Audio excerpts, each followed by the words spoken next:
My name is Jamila David, for those of you who do not know me, and I am a food industry consultant and owner of Sophie Works Food Services.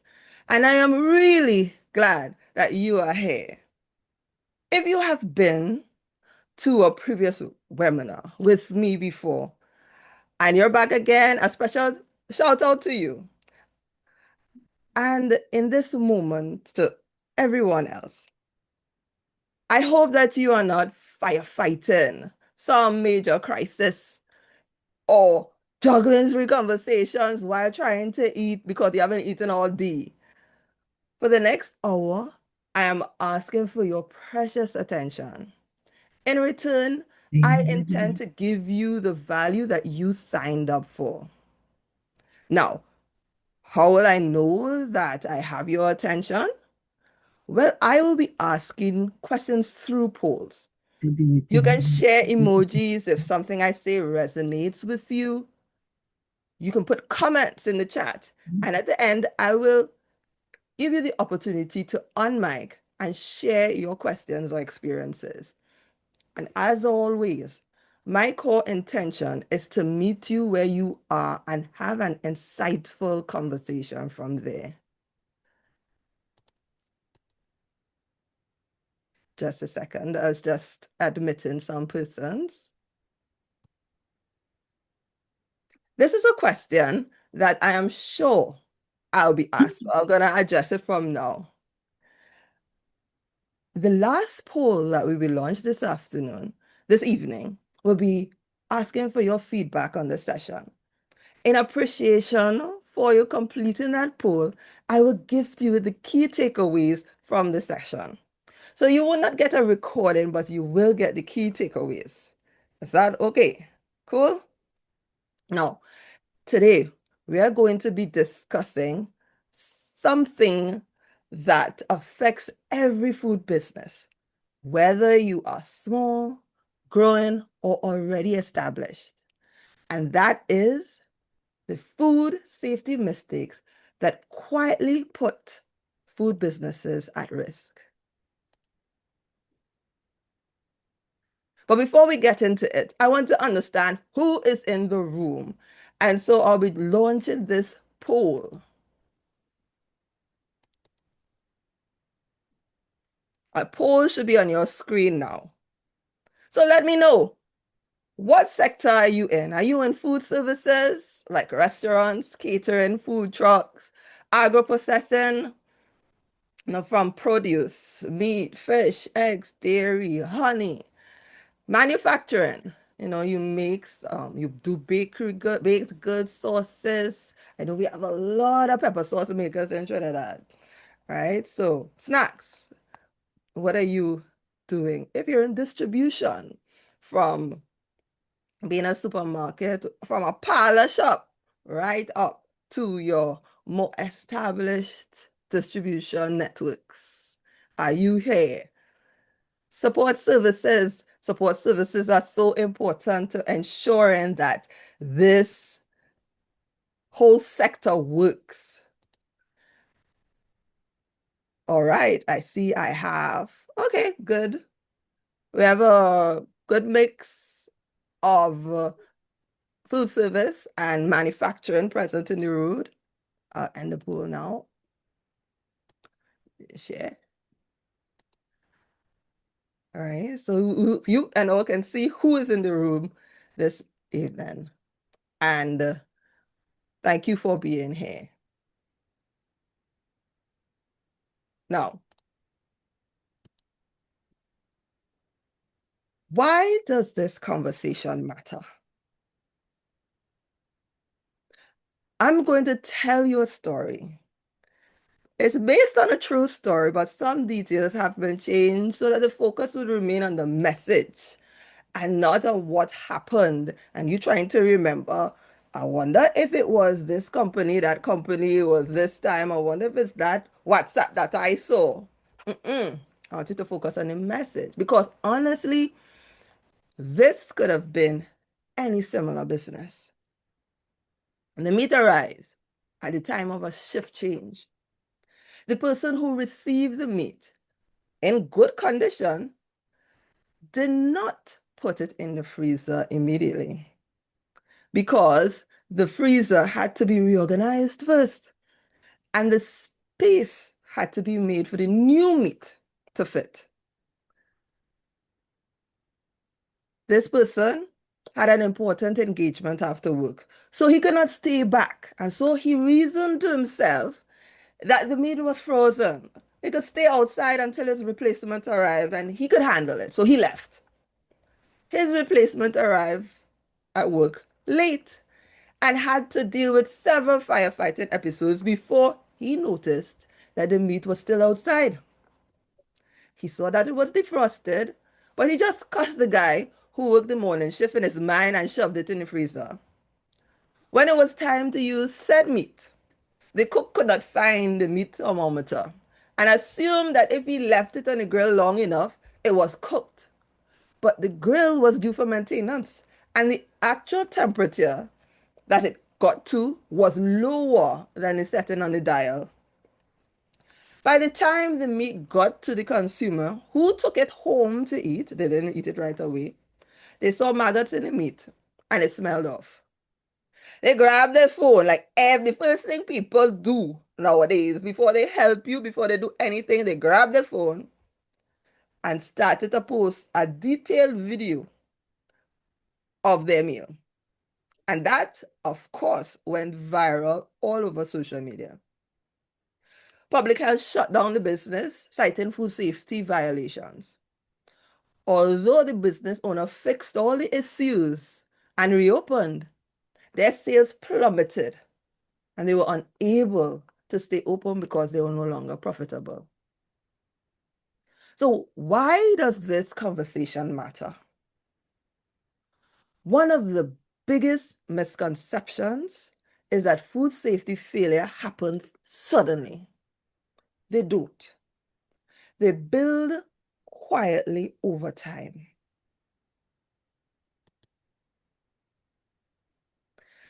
These issues usually start as small operational gaps that nobody notices. If you're in food service, you check your temperatures, but not every time. If you're in agro-processing, you've been making pepper sauce the same way for years, but you never formally reviewed or looked at your risk. In manufacturing, you have procedures, but different staff do things differently because they know better, right? Distribution, you assume that your suppliers are compliant and you never verify. And these small gaps only become visible when something goes wrong, like customer complaints. And in this social media age, you may not find out about the problem until someone sends you a WhatsApp message that destroys everything that you've been building. If you've had a regulatory inspection or retailer audit that jeopardizes your contracts and your operation, you have costly product recalls and cause irreparable reputational damage. Let's make this real. Which best describes your situation? I'm going to launch the second poll. Do you know your hazards and risks and have proactive systems in place to protect your product, customers, and business? Do you know your hazards and your risks and you have a plan to put proactive systems in place to protect your product, your customers, and your business? You're not too sure if your product is risky enough to require a proactive system. And genuinely, some people think like that, huh? That, well, I don't do anything too risky. People are going to cook it afterwards anyway. And so I don't have to be that careful. Is that you? Or maybe you have systems, you know what you're doing, and you're just looking to improve. Or you just never thought about it this deeply. You just know things work. So far, I see the large majority of persons present, they just want to improve on what they're doing, right? Next, let's end this poll. Let's see how many persons, 14, okay? Share results. So you see, most people, and I'm glad, most people know what they're doing, which means that you're familiar with the concepts that I'm going to be describing here, and followed by, I know my hazards, and you plan, yeah, you plan to put systems in place. It's better than not knowing what they are. And then those who have, yeah, you know what your risks are, and you have plans in place, kudos to you. And yes, we have one person who they're not sure, and it's good to admit when you're not sure. Because that's the only space where you can actually start to learn and grow from, to be honest.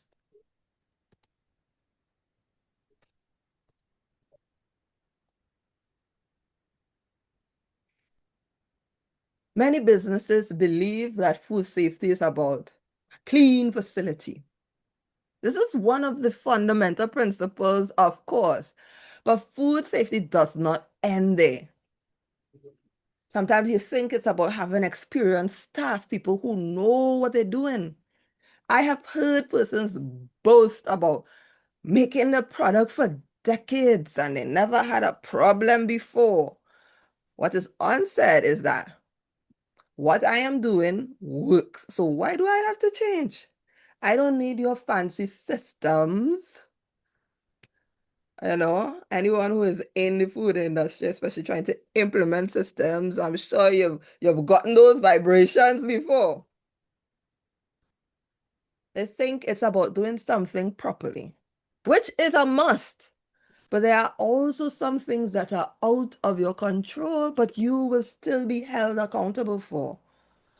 You do not have the luxury of saying, it's not me, it's my supplier's fault, right? Because here is the reality. Regulators and buyers are not evaluating your intentions. They are evaluating systems. Can you identify your hazards? Can you show how to control them? Can you prove that you monitor them? For example, if you're trying to sell into, say, KFC or Price Smart, and they ask you, how do you control your contamination? You can't answer. Well, we make sure that everything is clean before we start up. That's not the answer they're looking for. Or if you have a restaurant and a customer asks if the meal has a particular allergen in it, you have to be able to give them the assurance backed up by facts on what is in the ingredients and the ingredients of the ingredients, right? You would have seen this term on the flyer. And based on the responses I saw in my first survey, there are some persons who seem knowledgeable about it. What is HACCP, right? But there may be some of you in the room for whom this is an entirely new concept. And since I'll be talking about it more directly, going forward, I would like to define it now so that we're all on the same page. Cool? HACCP stands for Hazard Analysis and Critical Control Points. It is a systematic approach to identifying, monitoring, and controlling food safety hazards from production to consumption. Another way we like to say it is from farm to fork. When we say production to consumption, it is every stage of the food chain and some that are often overlooked. Starting at the farm, whether it's a vegetable produced from an apiary, the open seas, the forest, because we have some wild meat, aficionados or even a simple animal farm. But I also want to highlight an overlooked raw material to food production, which is the food packaging. Even here, we can have food safety issues popping up. You have agro-processing. Even if you're just washing and chopping or slaughtering, food safety issues can show up here. Sometimes people think, well, it's going to be cooked later. You still have to control hazards and monitor hazards here. Food manufacturing. Now, I used to work as a process engineer in the refinery, Petrotrim, before it closed down, before I branched into food. And I was so surprised the first time I walked into a food plant at the similarities between the equipment. Both had mixers, pumps, tanks, heat exchangers, filtration systems, and all had to be properly managed. But the big difference is that if something goes wrong in a food plant, the risk is not just, oh, I won't be able to sell this lot of oil, but the risk is the humans, it's the real people, which amplifies and puts everything in a whole different realm of understanding and caution. We also have warehousing and distribution. Sure, you thought you got away because you just held the food. You didn't actually touch the food, but you also have a role in keeping food safe too. Retail stores, pop-up markets, food trucks, restaurants, ghost kitchens, all our caterers out there. This applies to you. There's one more part of the food chain that people take for granted, but it can have a serious impact on your product's food safety, and that is transportation. Usually it's the food manufacturer or food services or stores that are most visible. But every touch point in the food chain has responsibility for monitoring and controlling food safety hazards.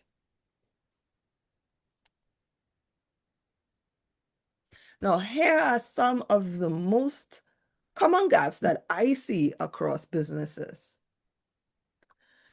People have an idea of what their hazards are, but because there was not a formal analysis, they miss some, especially those upstream of their operation or after their operations. Or you think you're doing something to protect you from hazards, but you never really check to see that it actually works. You may have a monitoring system in place with defined frequencies, but for some reason, your records don't reflect that the same frequency of checks are being done. And if it does reflect that, it seems like if you're not catching when issues are happening. You don't document when you fix problems or how you fix them. So only one person knows how to fix the issues when it arises.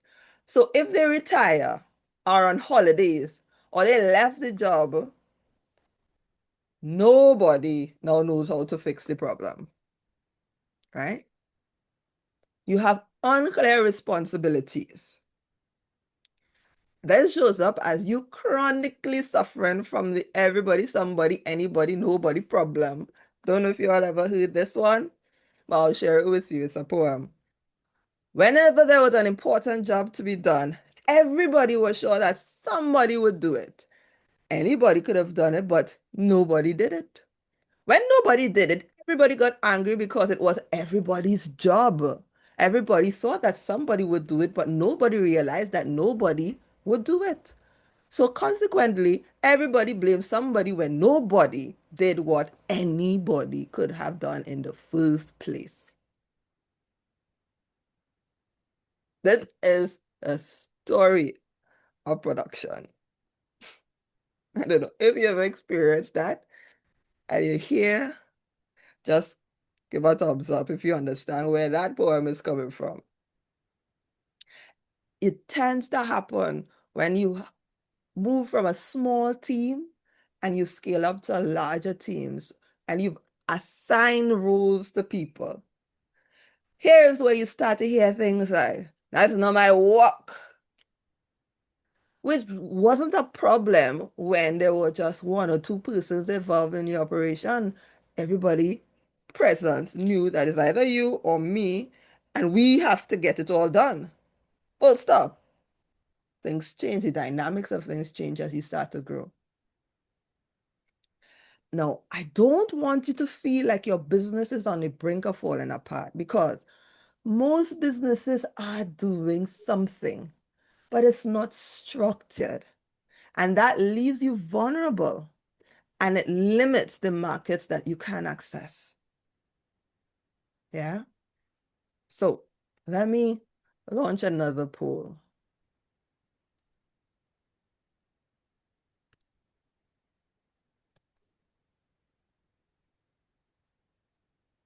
Quick question. Which statement best describes your operational gaps based on everything we've discussed so far? I have a general idea of what my hazards are, but never formally looked into it. Is that you? I tend to monitor the things I have problems with, but not consistently. Hmm? Is that you?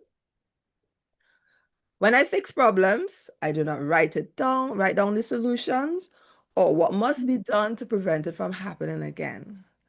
Yeah, you just thank God it's fixed. And usually you're just stuck in this firefighting mode because by the time one problem is fixed, you're moving on to the next. Do you have the philosophy? Everyone is responsible for making sure all the controls are followed. It needs to be done, and so follow it. Is that you? Is that how you run things? You have records that are started, with all good intentions. They started but not completed. Hmm? Or you only have, no, this is, I see some persons are responding to this. They have records, but it's how much is the production records, how much you made, and any receipts, because you might have some claim backs to do, right? So that's what, or you don't relate to any of these statements. Perhaps you haven't actually started, you're just in the startup stage, or you're probably, it hasn't got to that point yet, but don't worry, it's gonna come. It's gonna come eventually,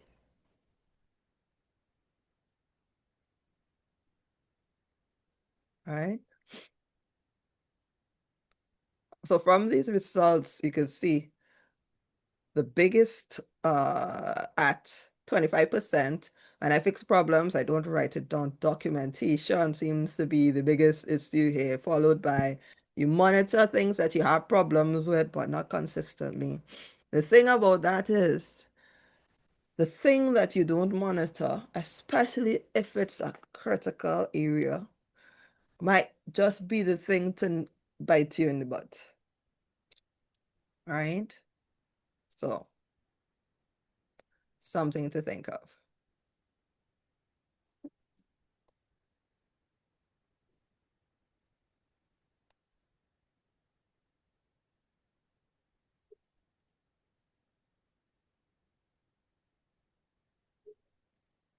Mhm. Now, here's where things become a little more serious. Small gaps, they don't stay small, right? They tend to compound. Think of the story that I gave at the beginning. It is a perfect example of the compounding effect of what seemed individually, they seemed like small problems. And an improper handover shift change. That alone then leads to the customer complaint. Not checking the condition and temperature of the meat before putting it in the freezer. That alone didn't cause a problem. Not fixing the grill in a timely manner or not checking that the meat was properly cooked by checking the temperature. Those things, although a major factor, that alone didn't cause the problem. But they all compounded to a situation of a failed public health inspection and regulatory non-compliance, customer complaints, subpar product quality, and reputational risk. For this company, it was irreparable.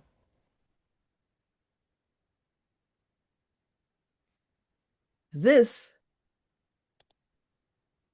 is why HACCP exists. HACCP is a structured way to identify risks, control them, monitor them, and document what you are doing. And it's not just for large factories. It applies to every food business and supporting services like packaging and transportation. This is where most people get stuck. What is a real hazard? Is it a spoilage risk? Is it a food safety risk? Is it critical or is it not a critical control point? If you cannot discern this, you can end up with an overwhelming list of factors that you think are critical, and it exhausts your system. How do I document this properly? Consideration for who is doing the documentation is important here. What is their literacy level? How much time do they have to do accurate and complete record keeping? And here's the big one. How do I make this part of daily operation? And here is where training and culture, those two things, training and their company's culture, having that cultural shift becomes so important. Because HACCP is simple in theory, but quite difficult in practice without guidance. Right? Now, for those of you, I know persons will be at different points in their supplier journey, in their business operations. But these scenarios are typically when you see businesses come to that level where they typically need HACCP. Not to say that you shouldn't start with HACCP in mind. In fact, building from your beginning in this way allows you to scale more quickly and be ready for opportunities that come to you. Because if you wait for the opportunity, then you're trying to create your systems and get the right culture and train the persons and all the rest. You might be giving yourself more headaches than you need to. Right? So if you are supplying into, for example, major supermarkets, franchises, retail chains, they look for consistency. Some of them answer to international corporations that have specific requirements. And so they would require same from you. If you're exporting, compliance is required. Even if you're just trying to meet regulations, you would find that those regulations, like in the EU and the US, they are HACCP based. Scaling, you need controls in place. So at any point here, you see that HACCP is a great launching pad.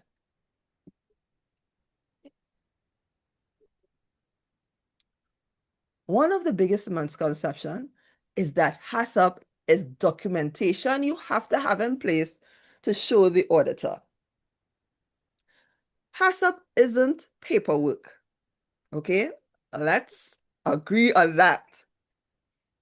It is a tool to help you prevent issues, control operations, build buyer confidence. The most undervalued aspect of implementing a HACCP system, in my opinion, is how much that it can improve your operations. There's a saying that data is the new gold. HACCP systems ensures that you collect your own data. But so many times businesses just file it away until the next audit, the next inspection. And you don't use it to improve your operations and make money because building and maintaining systems has a cost attached. But so does not having them, okay? And if you have the opportunity to let your systems better your operations, why won't you? Right? Why won't you? So let me get a sense from the room now.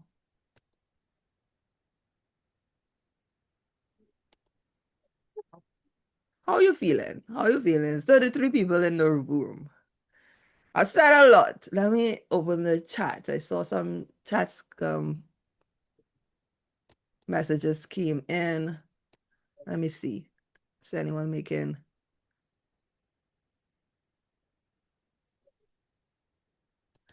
Yes, Akash. Even some things that are out of your control, you're still responsible. And the ingredients of your ingredients. Now, Jamila, I'm not too sure what you said about that so true, but I'm glad that something there resonated with you. Right. And Diane, you indicated that you're at a very critical stage, scale up.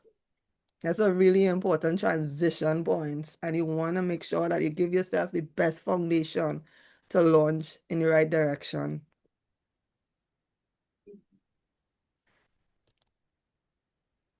Uh-huh. And from the poll, so far 16 persons have answered. Some people feeling a little overloaded. It's okay. Keep breathing. Deep breathe. Deep breathing. Seeing HACCP in a different light. That's the biggest. And that's great because if nothing else, I want you to take from this webinar, it's that HACCP is more than just paperwork. It's more than just tick the box. It's what's put in place to help you be proactive and be a better company, a better food manufacturer. Some people, session is reinforcing. And we have some person they're hyped. What are you supposed to do with this information, right? Okay. Share the results so you see.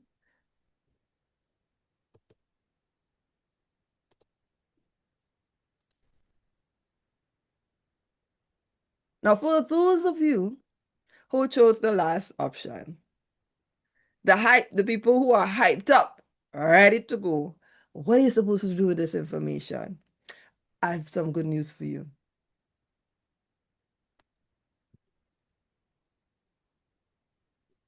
What's best for you is dependent on where you are in your journey.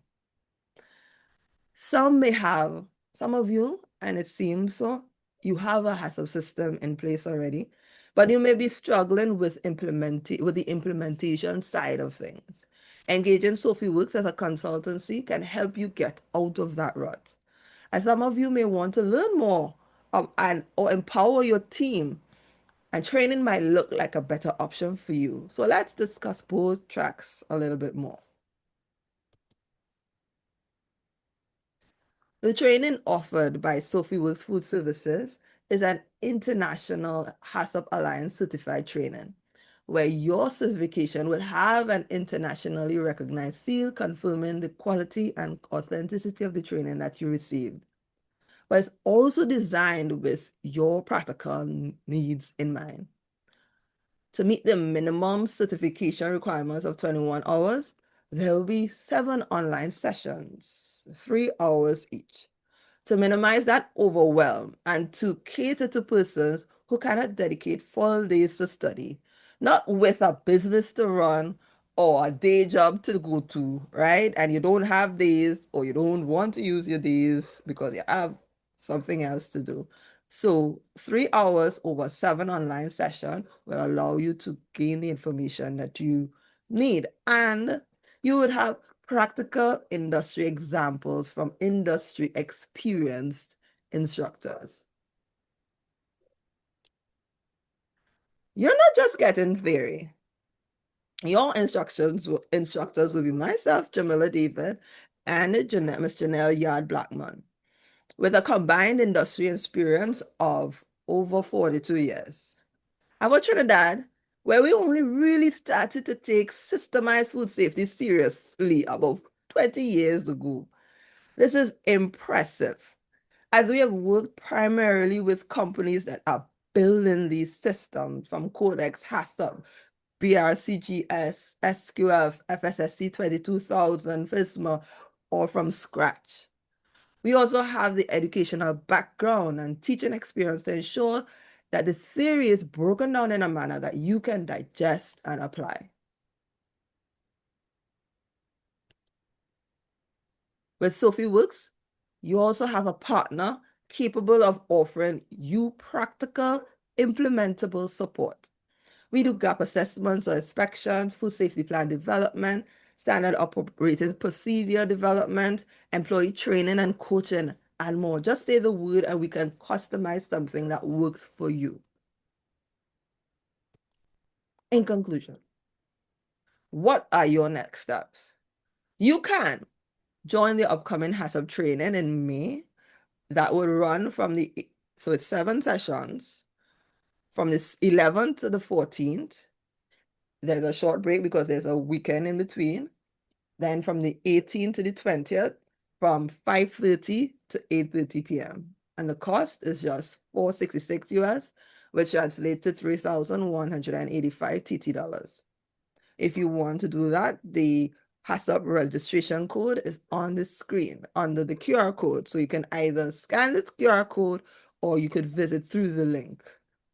You can contact Sophie Works for further guidance if it is that you want consulting, you don't know where you should go right now and you want guidance. You may have your systems in place and you know where your pain points are and you need support in specific areas. You could reach out to me. You could either message me, you have my phone number there, or you can consult. You can reach out to me through my website, send me an email. Hey, I want to talk. Book a 30 minutes consultation. It's free. What do you have to lose? Or we talk today. I'm going to be opening the floor for discussion. So if you have any questions, let's discuss. But before you leave, if you're not going to stick around for that aspect, I would really appreciate your feedback. And this final poll, which I'll be launching right now, is about how you thought the webinar went and your next step. And in appreciation, as I would have indicated previously, I will send you the key takeaways from today's session. So that's how the formal side of things ends. If you have any questions, you have any comments to make right now, the floor is yours. If you raise your hand so that I would know who in what order to unmute persons, and I will call your name and you unmute accordingly.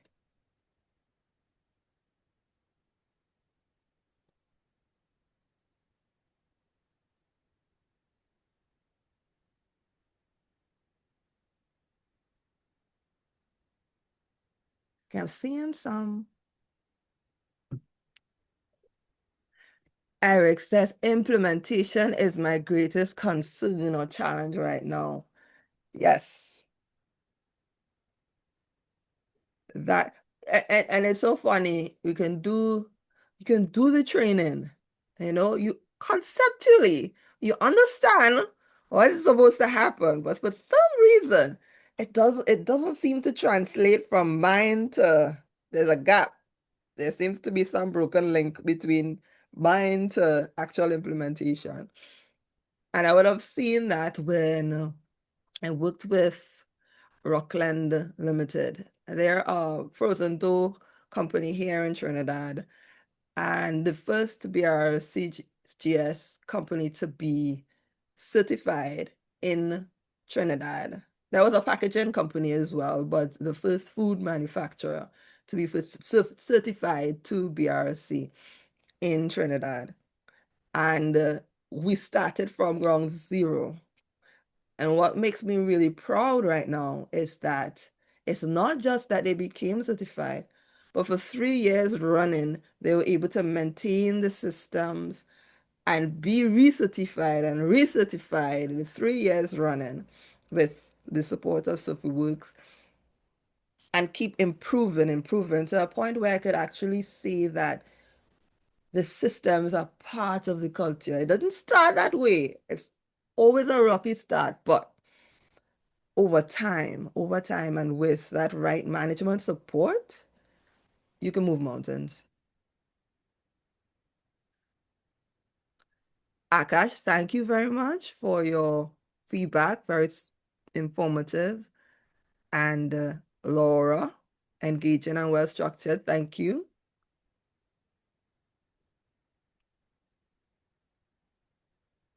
Any other questions or comments?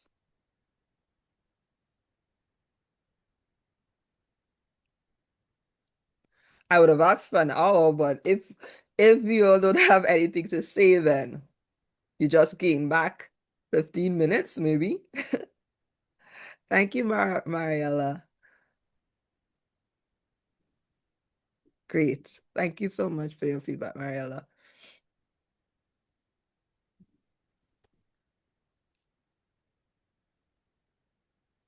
Laura, I see your hand is up. You can unmute. Good evening. Good Well done. Thank evening. you very much for the presentation. Thank you. Thank you for coming, and I'm glad that it was worth your time. It definitely was worth my time. I have a quick question. I'm a very, very small operation and learning a little bit about HACCP from your presentation and from one of my friends who has it. So this is a one-person operation just starting to market to, for example, supermarkets, hotels, and things like that. What would be your suggestions for moving forward? Hmm. Right now, you're operating at a scale where you can manage. It seems like the quantities that you have to produce, you can manage it. It might be overwhelming. You may be tired. You may be running 18-hour days and being chief cook and bottle washer, but you're managing it. But is it that you want to stay at that level? Absolutely not. I'm going to be a global brand. And because of that, you have to have a team. You would eventually bring workers on board. You will eventually need to entrust others to do things without you being present. Right. Because to That's the be stage at which I'm starting right now to think right, about it. right? And so when you bring someone on board, you need to train them in your methods, in how you want them to do things, because this is how you do things. You have to understand, especially in the food industry, you may have persons that may not be formally educated. You don't know where they live, what their thoughts on hygiene may be. You, as you grow, your supply of raw materials may change because before you were able to just go to the market and pick up what you need, now you need to have a supplier who can deliver for you extensive amounts of produce, right? Depending on what you're selling. What are you selling, Laura? I'm a condiments company, so jam, cookies, bunch of Right. things. And so you need to understand your product so that you know what you need to accept. And the person who's receiving your goods need to understand what they need to accept. So right Correct. through what HACCP does, it looks at where your risks lie. So on one side, you have your quality issues that you have to identify what are your key controls you need to have in place to manage on a quality side of things, but you also need to know how to manage from a food safety perspective. And so as you build out your HACCP systems, you will be looking methodology, no, oh, let's change that word because apparently I can't say it. You'll be looking systematically. Methodically. You're going to be looking systematically at every part of the change, analyzing what the biological, chemical, physical hazards are, and putting something in place. And so when you bring someone on, you'll be able to now say, hey, you need to monitor this. This is how we do things here. These are my standard operating procedures. Be able to monitor them, verify that what they are doing is according to your expectations, and have an iterative process for improvement. So you're building in such a way that you can detach yourself from the operations and have it managed and done even in your absence, right? So that I would from this point start to be thinking systematically about your approach so that it allows you to scale, right? Eric, Okay. I hope that Thank you does very that much answer for your that. question, Laura? I think it gives me a good foundation. Thank you very much. Yeah. And if you want any additional help, then you have my number. You can book a consult for more details. If Thank you. Yeah, sure. Eric, Hi, good afternoon. hi, good afternoon. I thank you for the session. I A lot of things that you spoke about today, we are aware of it. Okay, give you a little more insight into our company. We are a frozen dough company. Just as similar to Rockland in some ways, but much Mhm. different. We do a lot of natural products, vegetable-based products. We are into bread and pastries, right? And it's a wide range of products that we produce and we supply to groceries and to bakeries and to the small man who will sell outside of the road. Okay. The HACCP training, we have a bit of it. We need to get a lot more of it because of the fact that we are building a team, and sometimes we find that the workers will come in ever so often and we have to train them when they come in there. So Right. we have to have our expertise in place there so that everyone will be able to follow. And sometimes you have to be behind people all the time. Listen, we're going to do this. This is what we do before we do it. And we make sure we focus on standard, keeping our standard. That's one thing we don't play with. We play the standard of our products. We make sure everything at the right standard.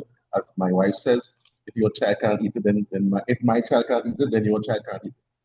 So we don't just put things out there because we're trying to save on waste. They trying to save on spoils and things like that. We would prefer to throw away stuff than to put it out there. So there are a lot of standards that we follow. The HACCP things is one of them that we try to follow. Also, too, as I said, implementation is a challenge there because sometimes we are so overwhelmed with the pace that the business is growing.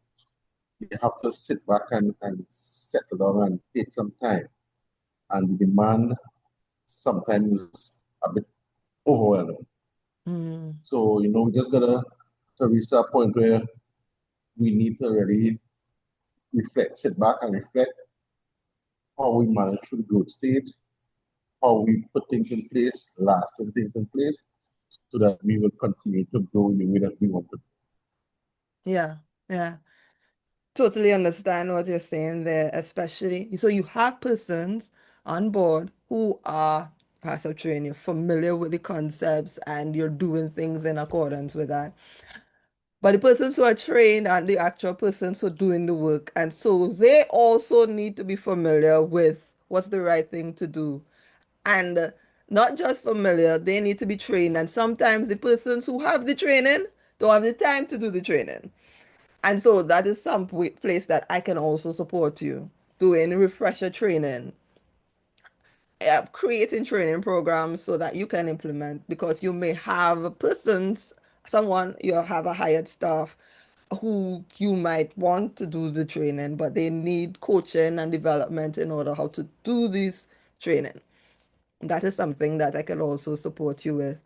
You may want to understand because sometimes where the overwhelm comes in is because when you think the fire is coming from 100 places, when in fact it's been ignited in just 5 places and just spreading like wildfire. But if you have someone look from a third party, from an outsider view, at how you're actually implementing your system, where your gaps are, it can help you prioritize. And bit by bit, how do you eat an elephant? One bite at a time.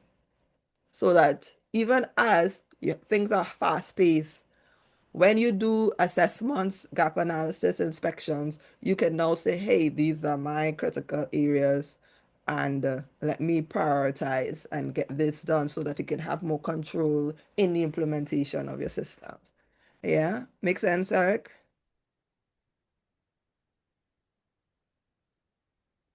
Eric, you're muted. Yes, it does. Yeah. So if you want, you can reach So, out sorry, to me. I'm still at work. No problem. So if those are things that you might be interested in, from training, employee training, which will be different to the certification. Sometimes you might want to have someone who is HACCP certified on your um, team who have that 21-hour training. But sometimes for the man who is mixing dough, for the man who is in the freezer, for the man who just receiving, they just have specific requirements, just 1 hour, and they're taught and informed on what they need to do.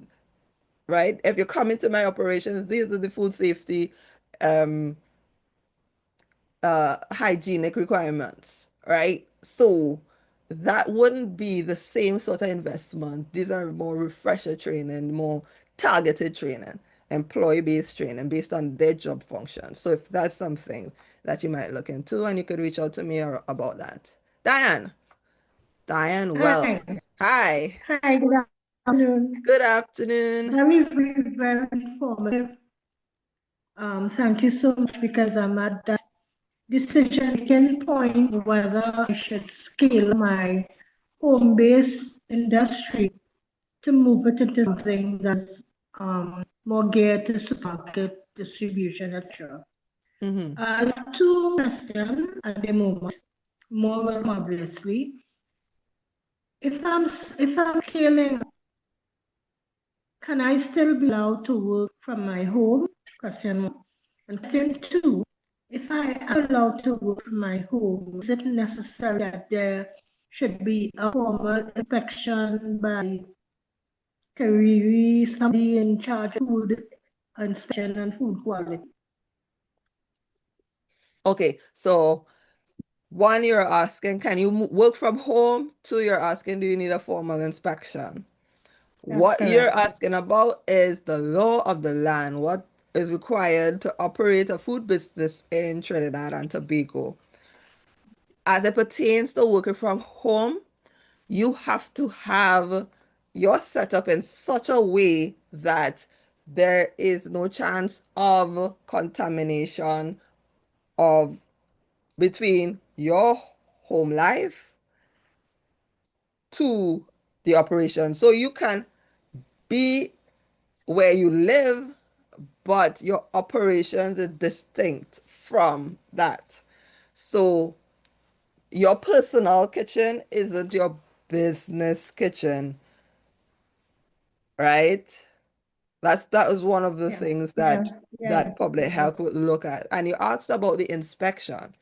Now, especially as you start to scale, it's supposed to be right across the board, all food operators, just as much as you need that food badge, you're supposed to be registered. Public health makes that visit. You have to go in as on an annual basis that um, certificate, that registration of premises.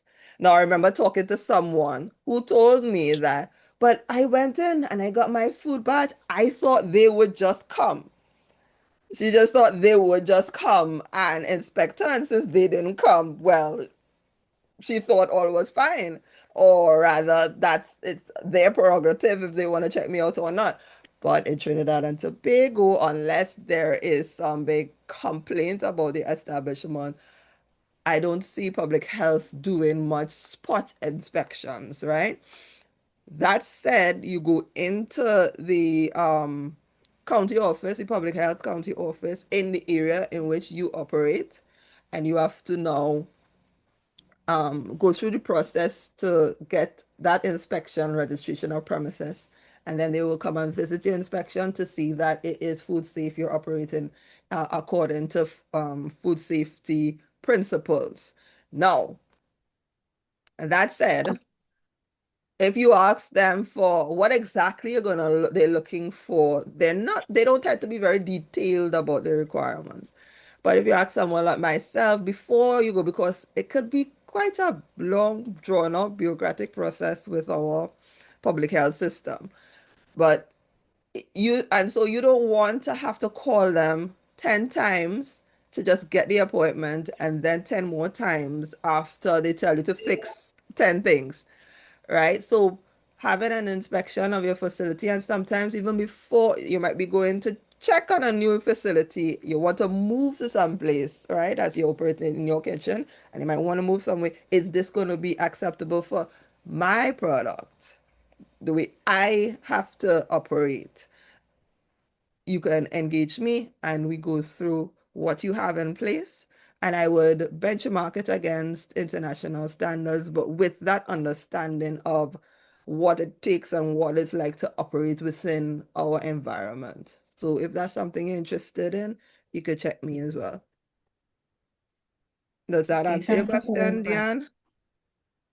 To an extent, and I you can do the rest with a consultant meeting, something like that, because I know Kiwi and DEFCO offer services of processing kitchen that you can rent for an hour or two. So all of I need to get some guidance as to feasibility of that scaling up. So yes, I definitely need your service. Thank Right. you. So yes, Kariri has facilities where if you want to do, you know where you are at, it's not suitable, right? Wait a minute. You have, but Wait there a are minute. options available that will Huh? provide you with that stainless No steel problem. kitchen countertop, the clean environment, the environment that doesn't have your dog running through your house. Yes, you have Kururi, and then Namdefco has a packing house where you could go in and they help you and guide you through maintaining the standards that you need. They have the big refrigerators or freezers and stuff.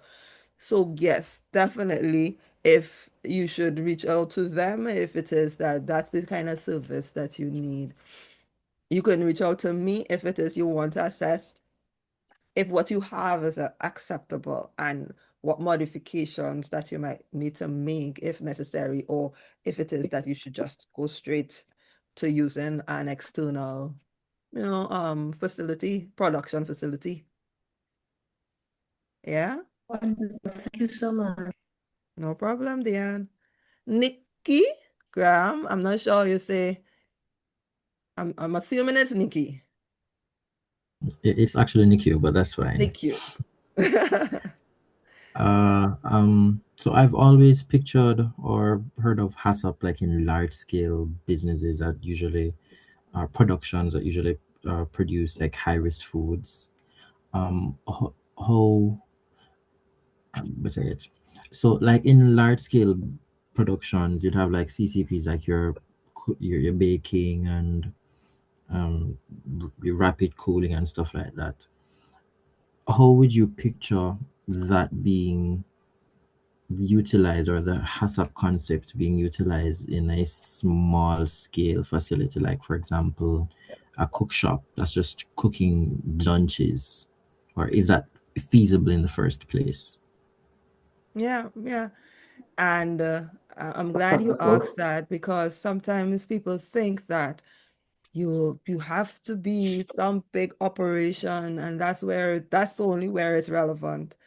I'll give you an even more unexpected way that HACCP is relevant, and with a packaging facility.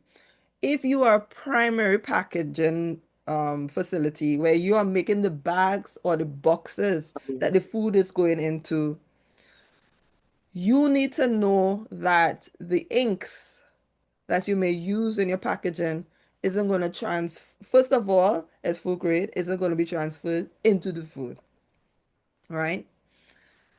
I had recently done an inspection and they're like, but I don't have food here. Why are you asking me about things? But these are ways that that contamination can be transferred to the food.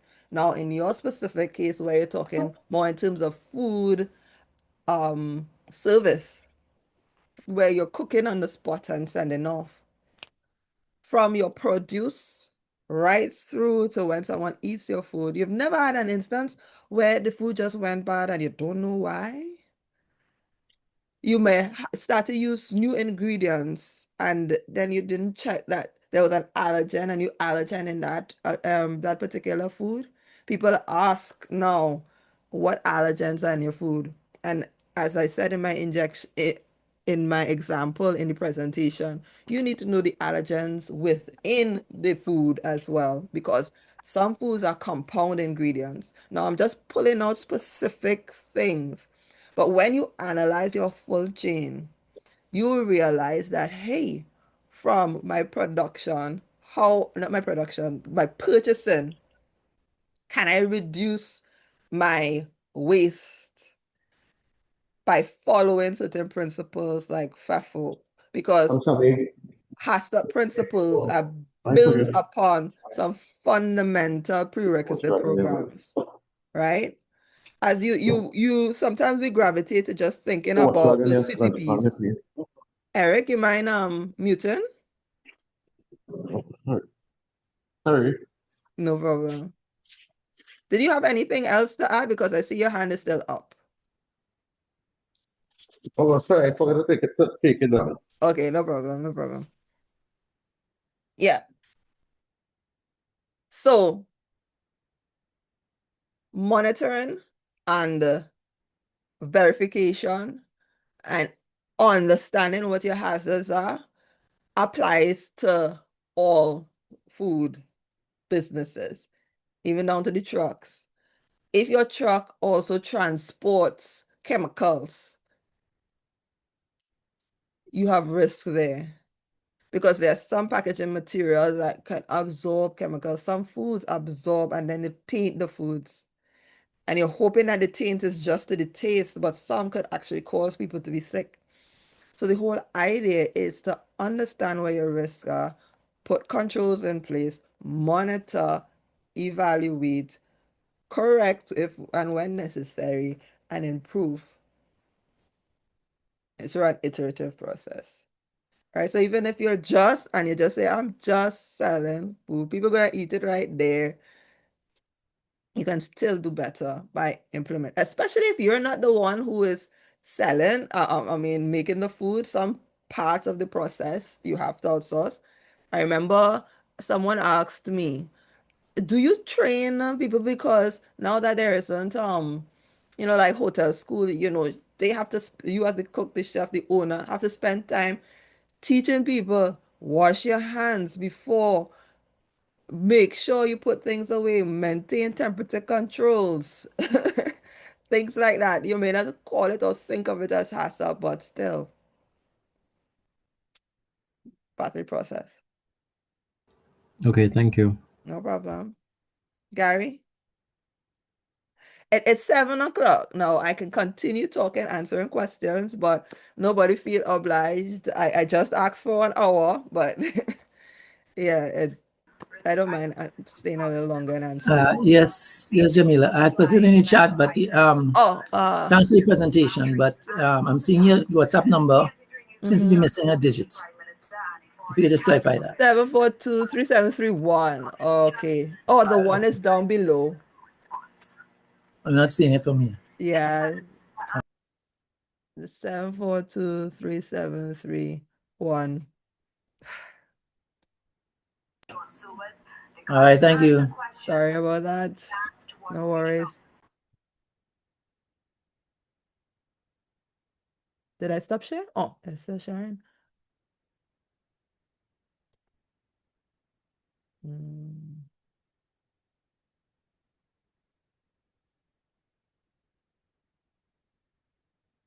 Right. Let me see what's in the chat.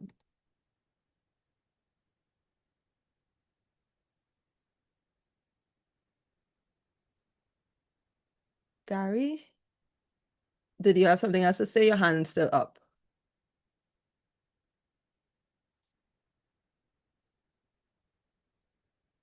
Let me see what's in the chat. Dun. All right. Yolanda, I'm saying good night. I joined late, but I have a question.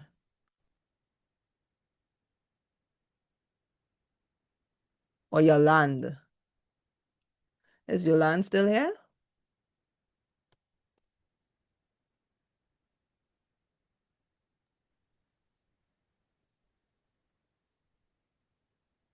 Gary, Gloria, da. Okay, I'm not seeing Yolande Dick, but hopefully she would reach out to me when necessary. All right. Thank you so much for your attention. It was really lovely interacting with you. And just as you got some, some tidbits, some nuggets to go home with, I also did too. And I really love the interaction. Yeah, so without further ado, I will see you at the next webinar because I'll be having this kind of interaction, conversation, webinar, at least on a monthly basis. So once you indicated that you want to be informed of what's going on in Sophie Works, I'll send out the message to you on what new conversations we'll be having. Okay? Thank you very much and good evening. Have a good evening.